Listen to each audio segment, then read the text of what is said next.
get going.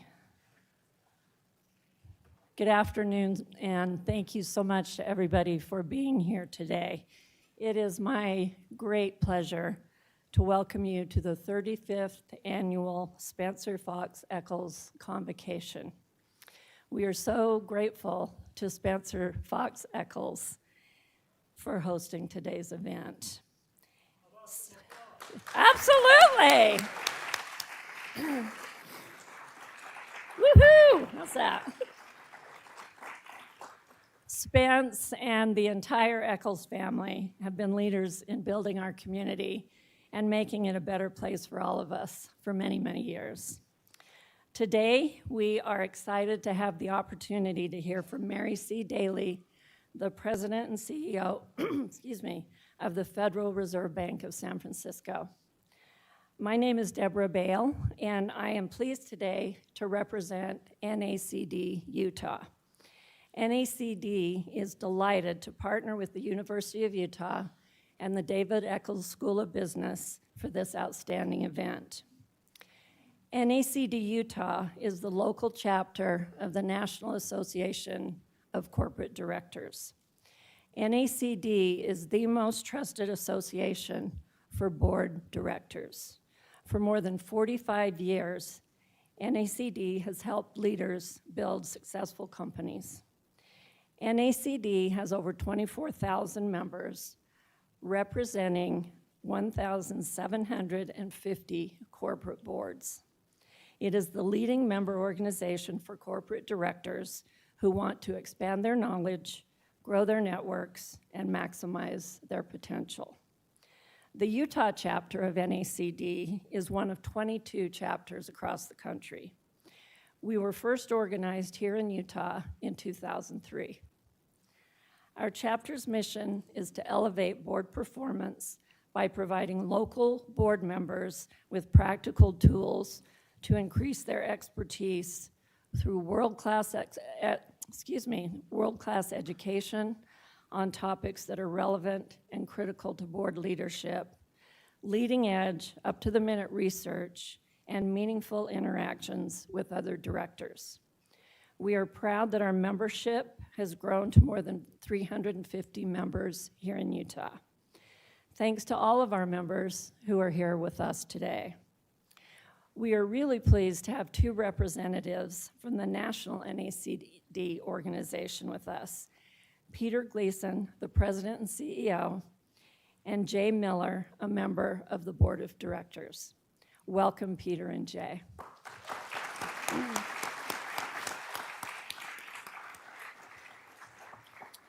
It's a special pleasure for me personally to be able to welcome all of you today because I have had the privilege of knowing Mary Daly for quite a few years.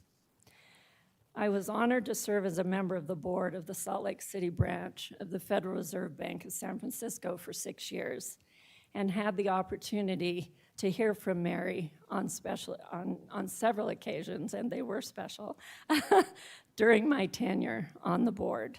And I can tell you, we are all in for a treat.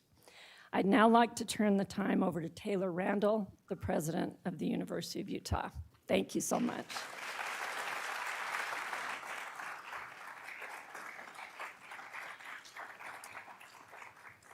Thank you, Deborah, for that introduction, and thank you to the NACD Utah chapter for sponsoring this incredible event. 35 years the David Eccles School of Business has been doing this. It is absolutely one of the highlights of the year, and I always look forward to coming back.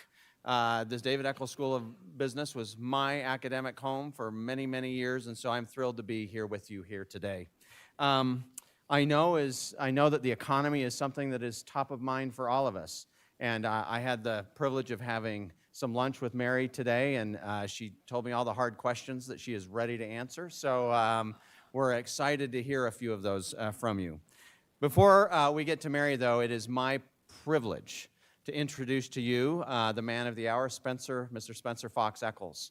Mr. Eccles graduated from the U in 1956. He was a proud member of the Beta Theta Phi fraternity. Are there any betas here today? I'm just going to tell you, they are still on campus because I hear about them every weekend, still doing great service to the community and doing many, many things that you would be proud of. He was a 4-time All-American on the University of Utah ski team and then went on to earn a master's degree in finance from Columbia University.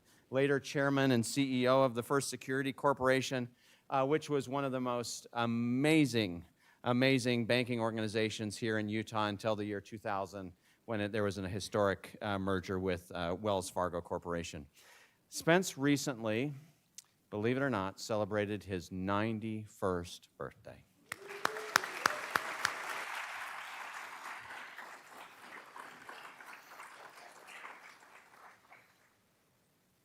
We usually go over and have a little celebration with him as a university because he's done so much here. At 90, we took over a motorcycle, and he gladly hopped on the back. This year, we did not take a motorcycle, but you would have hopped on the back. I know that. As you know, Spencer Fox Eccles has always been somebody that gives 110%. And by the way, that is a low bar. I think that's the least amount of energy I've seen you give to anything. And finally, what I admire most about Spence is his incredible optimism because the best is always yet to come. Please welcome Mr. Spencer Fox Eccles.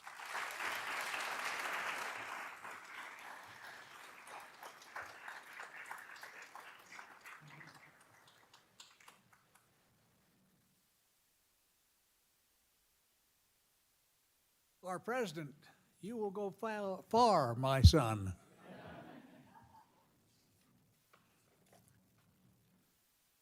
Well, President, thank you for such a kind introduction. I appreciate it. And thank you to Deborah and so many NACD members for joining us for this time-honored tradition. It's my pleasure to welcome all of you again, this time to the 35th Annual Spencer Fox Eccles Convocation. I remember that first one. I was younger then.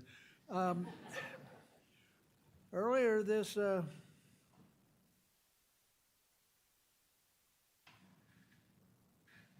each year I reflect on the extraordinary legacy of my grandfather. You couldn't hear me? You heard me at dinner last night.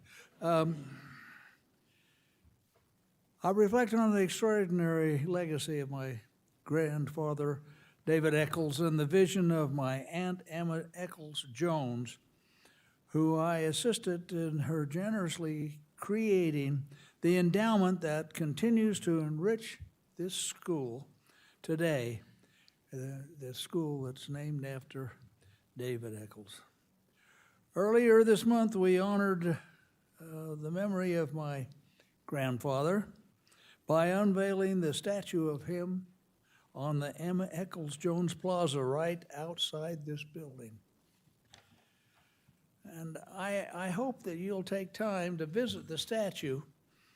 It represents David as an impoverished, holes in his trousers, but determined 14-year-old boy, an entrepreneur even then, selling his father's hand-carved kitchenwares to help support financially the family after they immigrated from Scotland in 1863. Glasgow and Paisley. The spirit of hard work and innovating propelled him to build and to lead more than 54 businesses across the Intermountain West by the time of his death at a young 63 in 1912. We hold convocation every year to honor David's legacy, entrepreneurial spirit, business acumen, tremendous work ethic by hearing from outstanding business leaders who share those same attributes.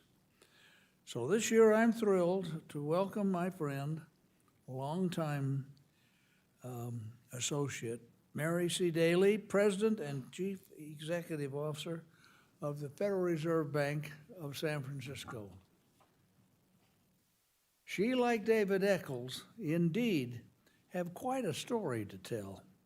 Growing up in Missouri, President Daly dropped out of high school at the age of 15 and started working several jobs to help support her family.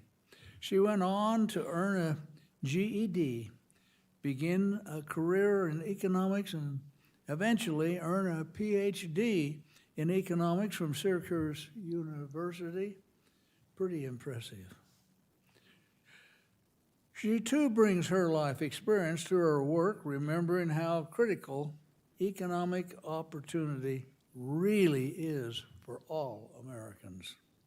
Today, President Daly's work and research focus on employment and wage trends, economic growth, and economic shocks, topics that are incredibly important in the financial health of our nation. Her work with the Federal Reserve has a connection to our Eccles family legacy. My uncle, Mariner Stoddard Eccles, served as the 7th chairman of the Federal Reserve for 17 years under President Roosevelt.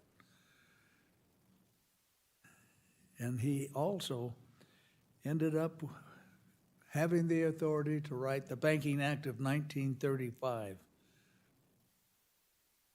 And Randy Quarles, who is here today, has just completed his term as vice chairman for supervision for the Federal Reserve in Washington, D.C.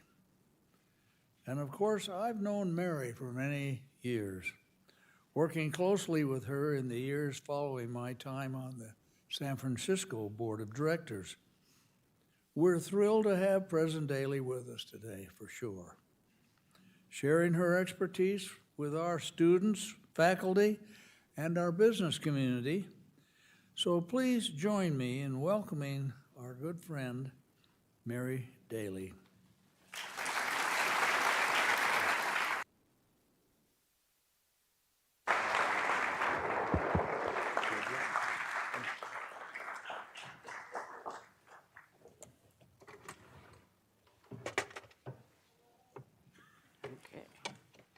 Well, thank you, Spence, for that kind introduction. When I first met Spence, we called him Mr. Eccles, as you might imagine.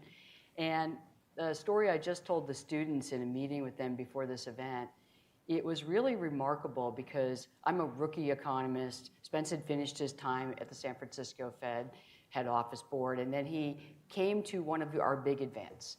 And in our big event, he saw me speak. And I was very nervous because it was a big group of people. I was a rookie.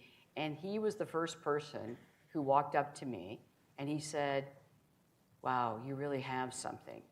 I have 3 daughters. I've invested in all of them. I've told them that you can be anything if you invest in yourself and you have confidence and you move forward." And it was, if you're, in business and other things, just remember it's that one phrase, that one time you walk over to a young person and you tell them, "I see you, I believe in you."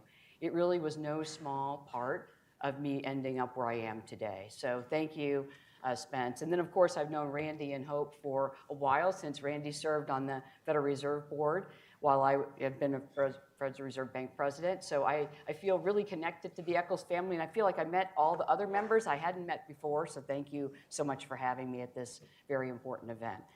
So I want to also say it's truly wonderful to be here in Salt Lake City today. Wonderful to be at the University of Utah. I'm honored to be speaking to such a wide array of audiences. I actually love a challenge, and today presents one. We have the 35th annual convocation where we have students, faculty, participants on the convocation. Then we have the Utah chapter of the National Association of Corporate Directors. That's really fascinating and exciting. And then we have broader Salt Lake City community members, businesses, et cetera. So why I think this is such an important group to bring together is it reflects the fabric of our state, of our nation. It has all the different components. The future that we have in young people, established businesses, people who are using their business sense now to go in and do corporate director work, establishing and helping other businesses. So this is just a really exciting time for me to be here, and I thank you so much for having me. Now, I come to Utah regularly because you're part of the 12th district, the 12th Federal Reserve District. And I last visited Utah this April, back in April. And the new administration had just begun to provide details of its policy initiatives, and businesses and households were thinking, communities, they were studying, trying to figure out the impacts. So I would ask people before I came to Salt Lake, what are you feeling? And they said, uncertainty. Uncertainty becomes the word of the day. Worries about paralysis, stagnation, even recession started to dominate the news. The national conversation had shifted from confidence to concern. And then I landed in Salt Lake, the Salt Lake City airport. And driving through town, I saw activity, lots of it. Full parking lots, busy retail outlets, and most notably, cranes. Not the birds, but construction cranes. Although I did hear that's Salt Lake's bird, so, or maybe it's the state bird. But see, cranes tell us a lot. They're a really important indicator. It's expensive to put up cranes, and it's expensive to keep them running for the business.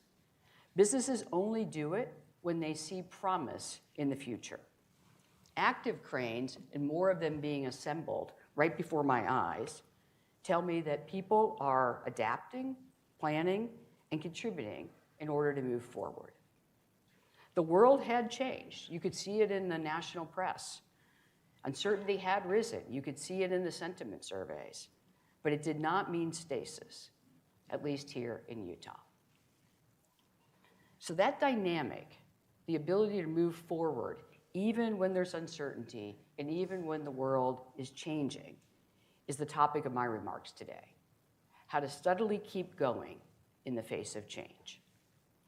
Now, if you've been to any Federal Reserve talks, you know that before we go any further here, we have to go and give you the reminder that the views I expressed today are my own and do not reflect any other member of the FOMC or anyone else in the Federal Reserve System. So let me step back and say, you notice I said steadily moving forward, not heedlessly, recklessly, haphazardly, but steadily, taking time to consider the situation, assess the risks and the opportunities, and plot a course that works in the evolving environment. Now, it turns out that that's exactly what businesses in Utah had done. As I learned during my visit, did my outreach, talked to businesses, they told me that they had stepped back. They had taken a moment. They didn't just keep going on the cranes. They had taken a moment. They had evaluated the changing landscape, and then they decided to keep the cranes running and continue to put them up. Their decisions were purposeful and intentional. So the question you might be asking as students is, how do you make those types of decisions when uncertainty and change is all around you? Well, the first thing you do is you know your goals. If you're working on a degree program right now, you can ask yourself, my goals, what are my goals? Are they building my skills and interests? If you're a corporate director for business, your goals might be expanding your market or building your product value. As a monetary policymaker, I'm focused on the dual mandate that Congress gave us, price stability and full employment. Your goals are your foundation, and they anchor.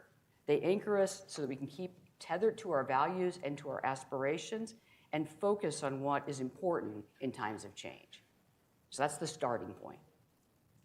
Now, with those goals in mind, you assess. Understand the change you face. Is it going to affect you directly or just your environment? Is it going to last? And what are the implications? Again, as students, AI is probably on your mind. You're asking about how it will impact your studies then, and how you might change your career goals. What do you need to know, and how might it shape what you do in the future? As corporate directors, you're likely studying AI, but also immigration, tariffs, taxes, deregulation, and a variety of other things that occur each day.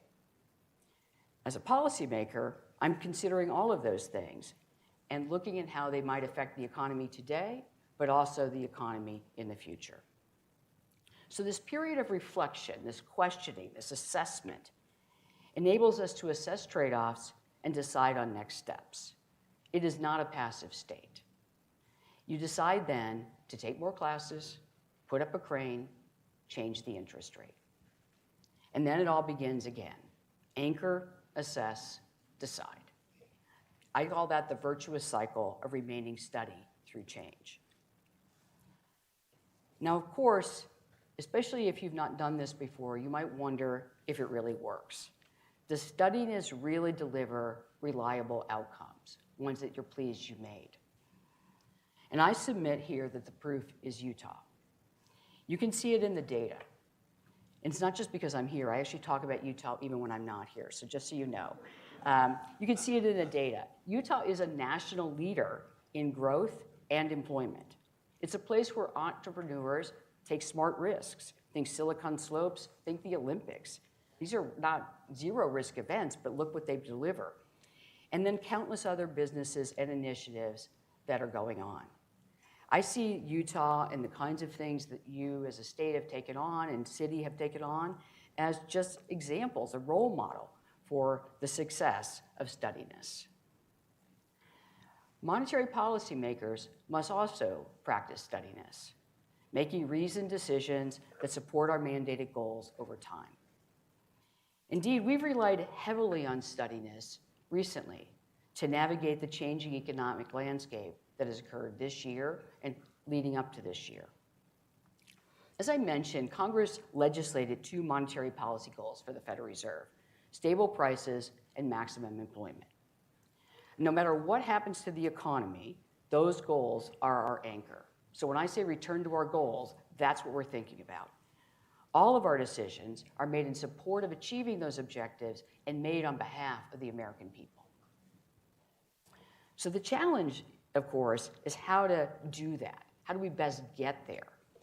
And I think that's especially challenging when the world is changing rapidly, when the economy is evolving each day, each week, each month, and we don't have perfect clarity about how the future will unfold. And that's where it's important for us to step back and assess. So earlier in the year, there was a lot we just didn't know. Measures of uncertainty were rising sharply. Households and businesses were worried about tariffs and immigration and whether that would rekindle inflation or slow the labor market and growth. Commentators and financial markets, they wondered whether the Fed would need to step in, either raising interest rates to combat inflation or lowering them to offset the chances of a recession. Up until last week, we did neither. Instead, the FOMC, the Federal Reserve, looked at inflation and how much it exceeded our price stability goal, because we had not achieved it. We saw how far away we were. We looked at unemployment, a reasonable measure of the health of the labor market, and how close that was to our maximum employment estimates.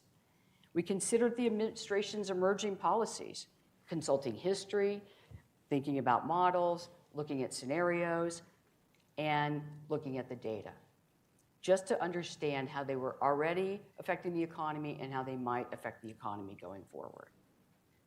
And most importantly, and I think that most underappreciated thing that we did and that we do regularly is we talk to people. We talk to consumers, workers, communities. We talk to businesses, small, medium, and large. And we asked them not only how they were feeling, but what they were doing. And what we determined in all of that was that the economy was doing okay, not just in Utah, but nationally. We didn't have to race in and plow ahead to make a quick decision, but we did need to continue to monitor the risks. So risks were on the horizon, but there were also positives. So you could think about, oh, maybe inflation will go up, maybe the labor market will slow, but there's also growth happening. And some of the reforms to taxes and deregulation can be positive for growth. So we have to think of all of those things and then look at how they affect the conditions and how those conditions are evolving. Most importantly, it was really important, and I saw a couple nodding heads when I said inflation was above target. It was really important throughout this year, remains important, for us to remember that inflation is above our target and that we made a commitment to restore price stability. So we had that top of mind. And in all of that assessment, we decided to leave the interest rate unchanged, keeping policy modestly restrictive continuing to put downward pressure on inflation, and actively watching the labor market for any signs of stumbling, any signs of stress. Now, again, deciding to collect more information, to wait and collect and study, is not a passive state. It's not a passive activity. It is prudent preparation, and one that takes a lot of time and energy that you all will have to put in too. You really have to put the energy in so that when the time is right to take action, you're ready to do so. You know what to do. So for us at the FOMC, that moment to decide to do something else came last week. At our most recent FOMC meeting, we lowered the policy rate by 25 basis points. And that's a decision I fully supported. When you look at the incoming information and the data, it's clear that growth, consumer spending, and the labor market have slowed. And that inflation, while it's still above target, hasn't risen as much with the changes in tariffs and immigration even as many expected. And so we have an opportunity to balance our two goals. The risk to the economy had shifted, and it was time to act. But importantly, acting that one time doesn't mean you know what you're going to do all the future times. Managing change is not a one-time event. You must keep at it. So moving forward, we will do the same evaluation to understand what it is before us, what the risks are, how they will shape out, and then importantly, make decisions. Now, my own view is that further policy adjustments are likely. Will they come right now, this year, or going forward? It's hard to say. But what's really important is that making those policy adjustments will likely be required to balance both of our goals, keep pressure on inflation to bring it to price stability, and offer support to the labor market to ensure that it stays near full employment. You can see this if you look at our projections. I will say, with the students, it was amazing how many of them had fantastic questions about the data and the evolution of our policy. So I'll point everybody to the same thing I pointed the students to, which is you could look at our summary of economic projections, and you can see how the evolution of the cuts in interest rates could come. But I want to make sure everyone in here knows projections are not promises. They're just outlooks given the information you have today. And what's important is you come back and you do that evaluation. You anchor on our objectives, you assess the trade-offs, and then we decide again and again. So now I'd like to just return and end with where I began, flying into Salt Lake City this April. On the ride over, I caught up on the news. The news was very pessimistic, worried about change, nervous about uncertainty, the national news. And the cranes that I saw told me something different. So if you're starting in your academic year, as I know many of you are, I want you to think about cranes. Remind yourself that change and uncertainty are normal parts of life, and that people move through them all the time. But you cannot leave it to luck. Being studied through change takes intention. It takes practice. And most importantly, it takes commitment. Commitment to your goals, commitment to collecting the evidence, and commitment to deciding. If you do those things and you remain humble enough to do them again as the change evolves, then you'll be ready and well positioned for whatever comes your way. In my view, and I'm doing this in my view, this is the success of the Eccles family and the heritage that we're standing here honoring. This is the success of the businesses that NACD represents, and this is the success of Salt Lake City and Utah. In my mind, this is the foundation of your success as young students, focusing on what you'll do next. Thank you very much.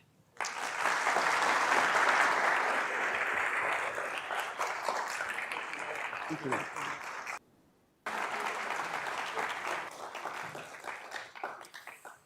Well, great remarks, Mary. I thought you really did a great job of capturing the spirit and the essence of this place. But By the way, for many of you I know, some I don't, Kurt Dirks, Dean of the David Eccles School of Business. I came here last year, my first year, flew into the airport and had that same feeling with it, which really the energy of this place is amazing, and it's really inspiring for us. So I think you really nailed that. I also felt it coming into this business school building because we measure that energy partially not by cranes, but by the number of students who are walking in our doors and their energy and optimism. And this year, despite the uncertainty, we have more students than ever, and I feel their optimism, and you heard the questions that they had for you in there, so I'm really excited about our future here also. What we're going to do now is do a fireside chat. We're going to get into a few of these things in a little bit more depth. And for we'll take a few questions from the audience in a few minutes. And then those of you, I know we're broadcasting this online. For those of you who are online, feel free to type in those and we'll take some of those questions. So I'm going to start in a few minutes with just some of the questions we have from our business community, NACD, and from our students, and then we'll go from there. So I'm going to come on over and join you here.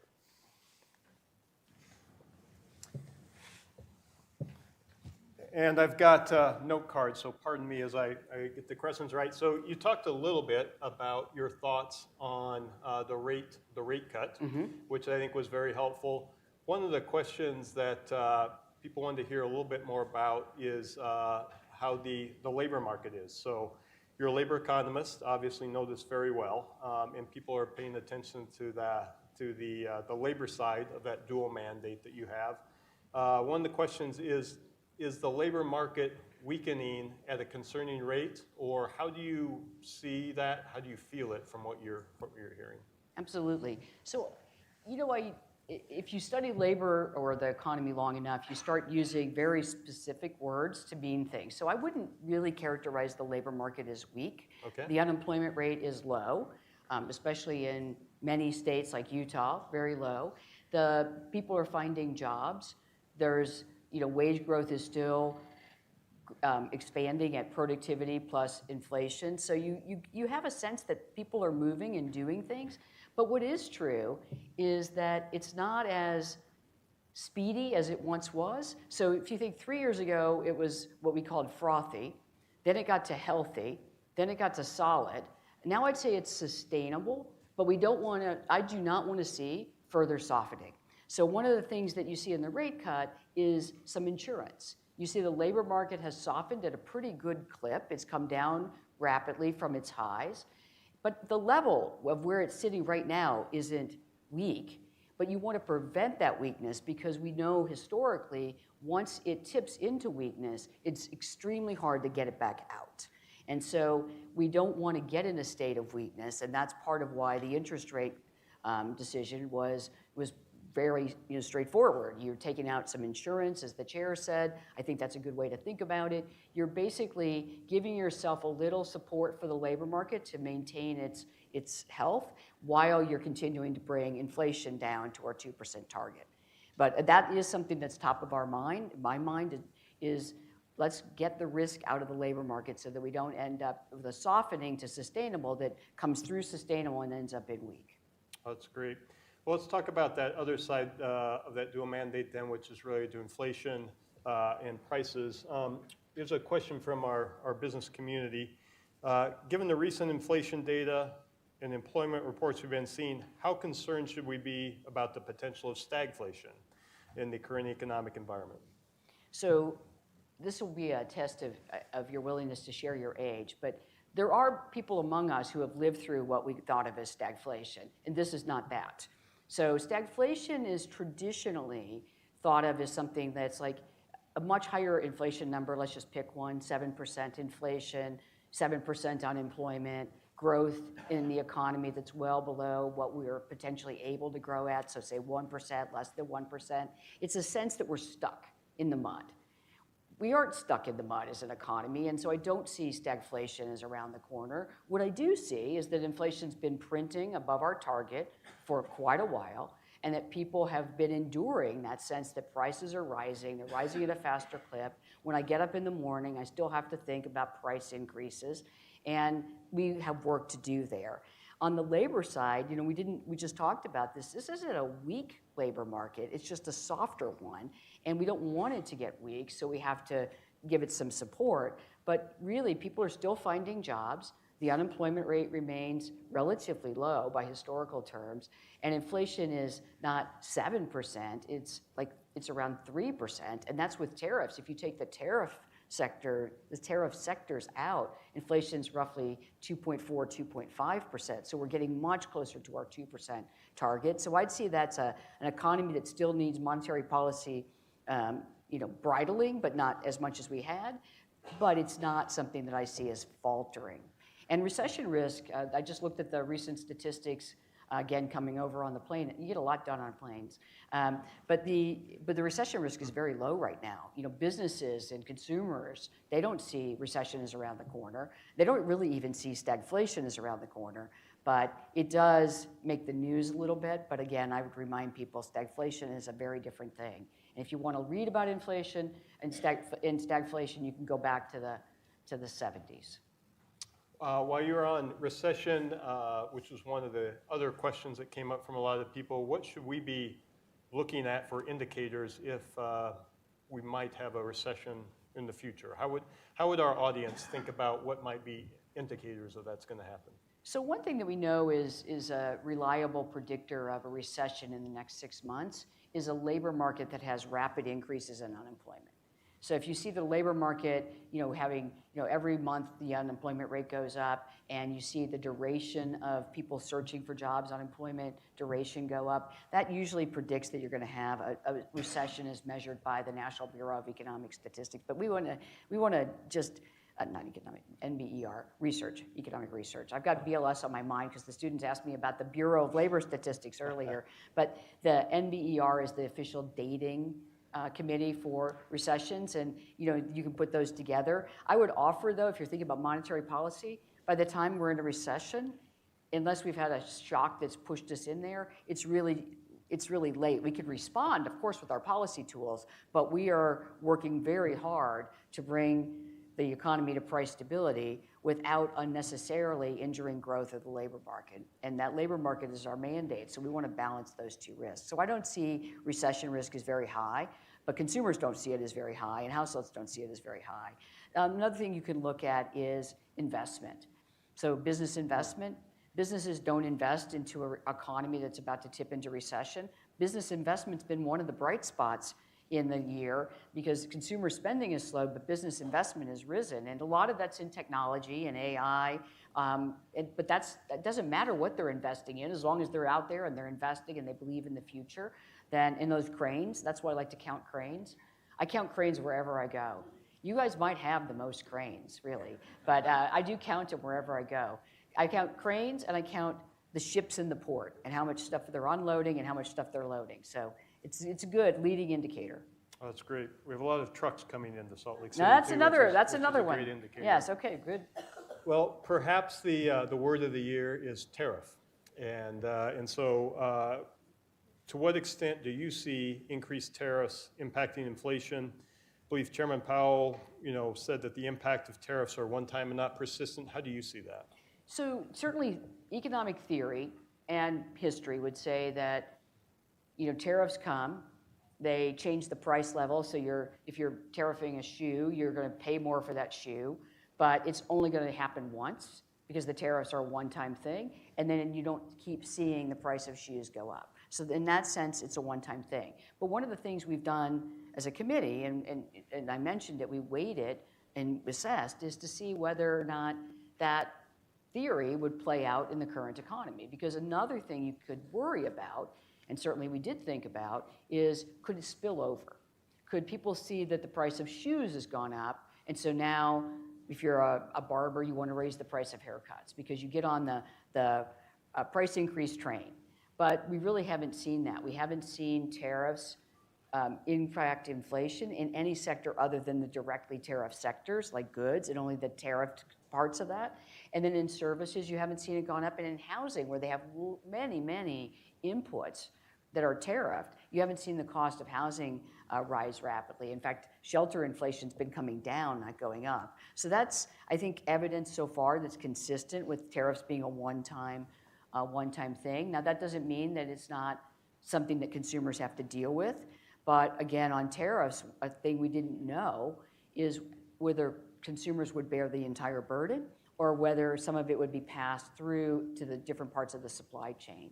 So I remember in April, I was talking to some business leaders at a roundtable here in Salt Lake, and they said, oh, we're not going to pass it all on to consumers. In a world where consumers were not in the situation they were in, you might be able to, but right now consumers have been picky, they're worn out from the high inflation we've already had, so we're going to try to split it, give it a little bit to the importing country, take a little bit at every little turn, and then by the time you get to the consumer, the inflation impact is just lower, and we're seeing that, right? If you look at the announced tariffs, the tariff revenues, they have not come into consumer prices because people take them along, firms take them along the supply chain, and everybody shares a little bit of that or spreads it out over a longer period. That's super fascinating.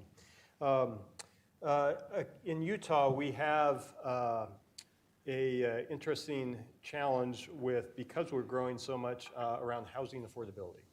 And it's a major concern here in Utah and for our future. Current interest rate environments disproportionately affecting first-time home buyers and low-income households.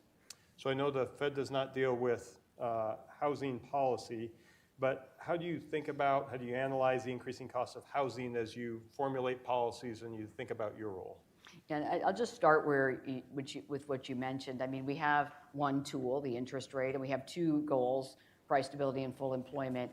And we make interest rate policy for those goals, but also for the whole nation. And so one of the challenges is when you make those changes to bring inflation down, it can affect sectors like housing. But over time, getting inflation stabilized actually helps with house price appreciation. So the thing that I think is really important is this is not a Salt Lake City or Utah situation just. So there's a group in Washington, the Cato Institute, and they did a survey. I'm really just talking about their survey. It's quite nice. It's now a little bit, I think it was done last year, but it was really helpful in this regard. They did a survey across the United States, and they asked people, what is your number one concern? And housing affordability was the number one concern. Then they said, well, let's break it down by geography, wealth, income, sector, age, political party, and everybody shared the same concern. And then they did some looking into it, and they said it doesn't matter whether you're a first-time home buyer or you've got grandkids and you want your grandkids to live closer to you, so you want your kids to move back near you, or they can't afford the neighborhood. So, and people can't downsize because they can't sell their home into an environment where people can't afford it. So what is happening? The answer to what is happening, if you're a home builder, you know this, is that home supply, the supply of homes available for sale, is less than the desire to have homes. Supply and demand are completely out of balance, and that imbalance has been growing since the global financial crisis, when the housing market really got hurt. It was the starter for all of that, and builders became very focused on not getting into that situation again, and as a consequence, we have too few homes for that population that's been growing, and so we have this imbalance. So, what do places do? And I'd say that Utah, I mean, I've seen a lot of housing out there. There's a lot being built. You just drive from the airport to downtown, and you see, I mean, I've been coming since 1996, and that was just open area. Now it's housing. But this is something that you see going on in other parts of the country, and where I see the most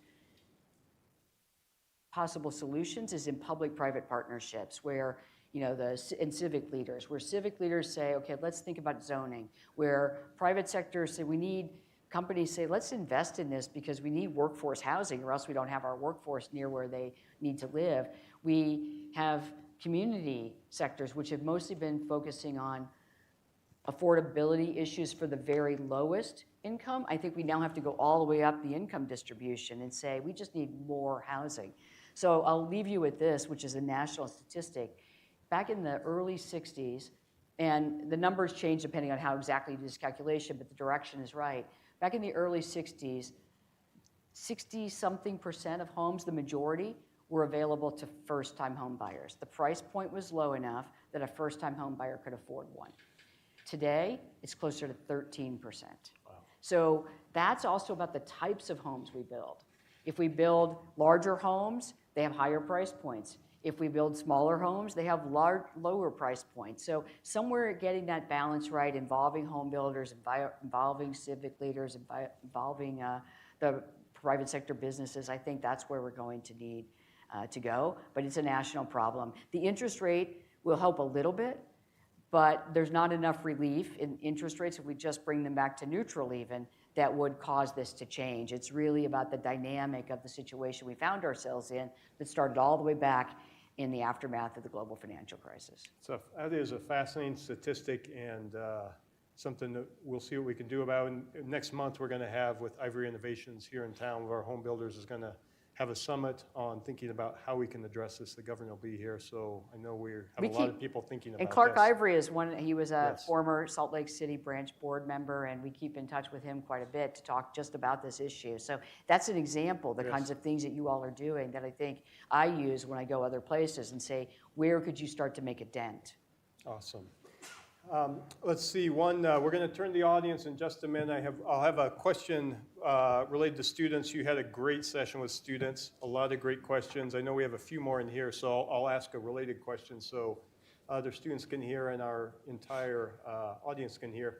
You have one of the most amazing stories about dropping out of high school to support yourself, your family, getting a GED, going on to college, and here today, you are sitting here as the CEO of the Fed. Any thoughts about that journey along the way that will be helpful to our students and other people who are striving to make that climb? Any advice for them? Yeah, sure. I think about this a lot, and I mentioned Spence right at the top about how he put something in my mind, said something to me, took the time to build something. If you're just starting out, whether you're starting a business or you're starting in your academic program, et cetera, and it's new to you, it's foreign, you're not going to feel perfectly comfortable. And the thing that gives you comfort is reaching out to other people. I didn't go to college because I was, sitting at my house one day and said, I'm going to go to college. I wanted to be a bus driver because I was working 3 or 4 jobs, driving donuts around and working at Target and doing various things. And I just wanted one full-time job. And I saw a billboard every time I drove the donut truck that said, become a bus driver. Good people, good pay. And I thought, well, that's a good future. So I'm talking to this woman named Betsy. Betsy Bain, my mentor, says to me, well, you cannot be a bus driver unless you have a GED. And I was first deflated. And then she said, but let's figure out how to sign up and you get the GED. So I get the GED, and then Betsy being Betsy, and all of us have this power, by the way. When Betsy did this, I'm 16, 17, she's 32.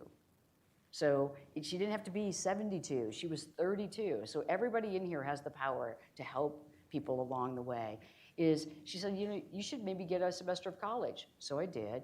And then she said, you should go to a 4-year program, and I did. And then I went all the way to get a PhD. And I met so many other people along the way, like Spence and Randy, and many people who are here from my board of directors from different ports where, they start out, they know me. Deborah says, I know Mary from long ago, but they always had something positive to say. So if you're just starting out, your job is to take all those things in, grab hold of them, assemble them, and build your confidence. Because you're going to have to practice your way to the types of things you ultimately want to do. And people along the way encouraging you are your ladder up. That really is a ladder up. I know if you're here, you're investing in skills and connections and learning your interests, but you have to invest in relationships with people who can give you the strength so that when you're in a moment when you're stressed or you don't know if you can do it, you think of them, they're by your side, and you go forward. So that's my advice to you. We're sometimes our own worst enemies in not taking in the positives that people say about us and using them as the ladder up that we need. So don't be an enemy of yourself. Be a champion of yourself. Every time you get a nice thing said to you, put it in. I have what I call my virtual box of diamonds. And I just pull those diamonds out when I need them and I look at them. And if you're at a point when you can give diamonds freely, please do. I love both sides of that story, and one of the things I've discovered by being here last year, we have a lot of Betsies here in Salt Lake City and who are members of the school, and I think that's an awesome thing, so be a Betsy out there if you're not yet. Well, let's take a few questions from our audience. If you raise your hand, one of our staff members will bring you a mic. So we have a question over here and one down here. So Michelle, if you can grab one. The lights are bright, They're right? very I know, I bright. feel like I need my baseball cap.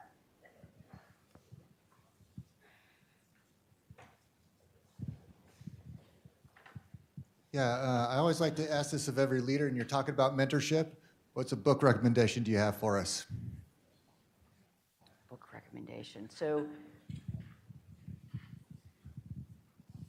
I read a lot of different books, but right now I'm not reading a book that would inspire. I'm just reading a book that I enjoy. Maybe it'll inspire me. So I like this author.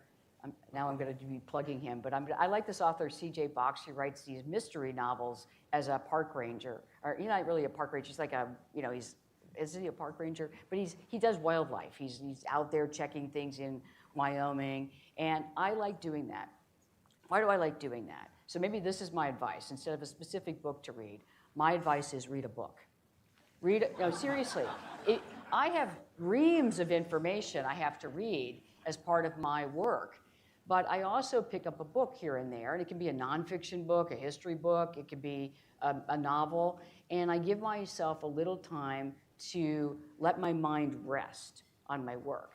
Because if you let your mind rest on your work, you come back with more inspiration, you can think about problems differently, you can approach things with a calmer sense. And so that's what I'm reading now. If you haven't read C.J. Box, I highly recommend it. I really enjoy his books. My wife says they get repetitive, but she's addicted too, and now she's passed me up because she has more time to read. So I enjoy that. But I guess all the books I read are really helpful to me at stepping back and stepping away from the day-to-day work, and I think it's made me a better leader, a better thinker. Great advice. Okay, we've got a question over here, Monet. Hi, I was just curious how you're interpreting artificial intelligence when you're looking at the Fed's goal of full employment, and also is AI changing the interpretation of how the unemployment rate is acting on the labor force and economic success in general with AI accounted for? That's a good question. It's a great question because it has many elements to it. So let me step back and say what our full employment mandate is. So, the fiscal agents, our elected officials, they and your elected officials here in your area and private sector businesses, that's going to determine the size of the labor force, productivity, and all the policies we have. That determines really where the settling rate of the economy will be. The Fed doesn't do that. We manage the cyclical components of how the labor market fluctuates around that goal. So if we have a rapid rise in unemployment, then we know that all the people who are there available to work aren't able to get employed, so then we would think about adjusting the interest rate in order to support the economy to absorb those kinds of people. How businesses be able to feel like they can take risks, they can pay the costs of the interest rate plus the business, and they can hire more workers. So that's that dynamic. We don't have a pen that says we can have more people in the labor market than the economy can provide, because it's really the nexus of business, how many people are there and interested in working, and then the policies that our elected officials create to promote that. But you're right, I do think about AI. At the San Francisco Fed, we have something called the Emerging Tech Economic Research Network, and we set it up in January of last year to study AI and generative AI and to ask the question, what are the outcomes on the economy? What's this going to do to productivity? What might it do to the labor market, and how will people fare? And so far, what I would say is that AI is not really taking jobs per se, it's taking tasks.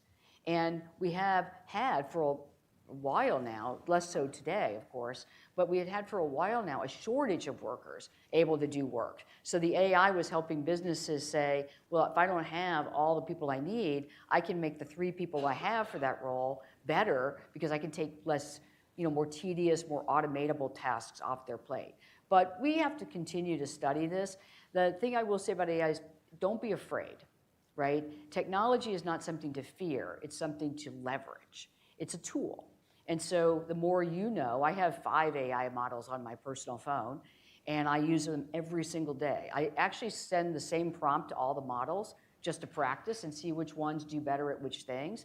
And I try to integrate this into my daily work so that I understand what it's doing, how I can leverage it, and where it's not going to be beneficial. And I think that's what I would encourage you all to do, because if you have those skills, if you're an early learner, we call ourselves early learners in San Francisco. We want to be early in the game, thinking and learning about something so that we can then go forward if that comes. I love history, so go back if you haven't read about the Luddites. The Luddites didn't like the Industrial Revolution, but it didn't stop it. And so the lesson really is that technology doesn't stop. It just can leave people behind if people don't pivot to harness it, right? It's not like I'm a person who thinks the machines are going to take over and then we're going to have nothing to do. I don't think that. But I do think that the time is now to throw yourself into learning things, and it may be something different 10 years from now. It might not be AI, it might be something else. And go back to when David Eccles was here. That's why I like history. You go back to when David Eccles was here. He didn't have a smartphone, didn't have the internet, I don't know if he had a car, maybe he had a car, but people were getting cars, maybe had 6 cars or trucks or things, but it was just like things that people have that they didn't have before, and they embrace them, and then good things happen. So I don't think it affects our statistics, our labor market data, or even what is maximally possible, but I do think it changes things in a way that we have to keep up with. That's a great answer. I think we were at 3 o'clock, and so I think we're probably out of time for questions here. I want to do 3 thanks, though, as we wrap up here today. First, a thanks to the audience. I wish we could have gotten to some more questions today, but this will be a great discussion we're going to have outside right outside of here in just a few minutes of reception. Particular thanks to you, Mary. You had a great session with our students. I know that was super inspiring. I know you shared a lot of great information here today. Let's give Mary a great round of applause. Thank you. Thank you. Totally my pleasure. Awesome.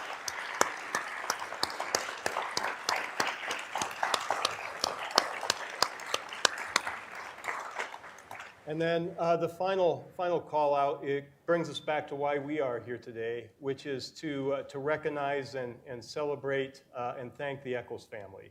You have been with us all the way here. 35 years ago, we named this school. We thank you, Spence, for doing that. We thank the Eccles family for being here with us all those times. We thank and appreciate that David Eccles, many years ago, came to this valley and provide inspiration that we still draw upon today. And then finally, I just want to call out how deeply rooted finance and economics is, not only here in Utah, but particularly here at the David Eccles School of Business.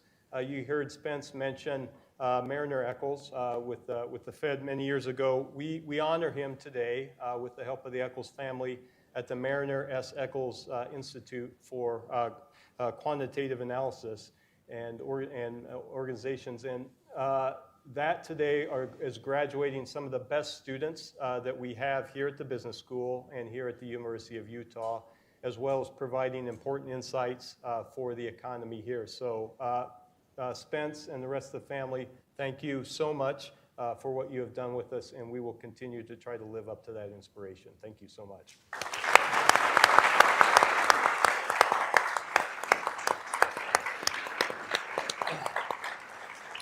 All right, thanks for being with us today. Thanks again. I know, as I said in the next Mary Daly is in our halls. Absolutely. And we are going to see them today. Please join us outside for a short reception. Thank you, that was great.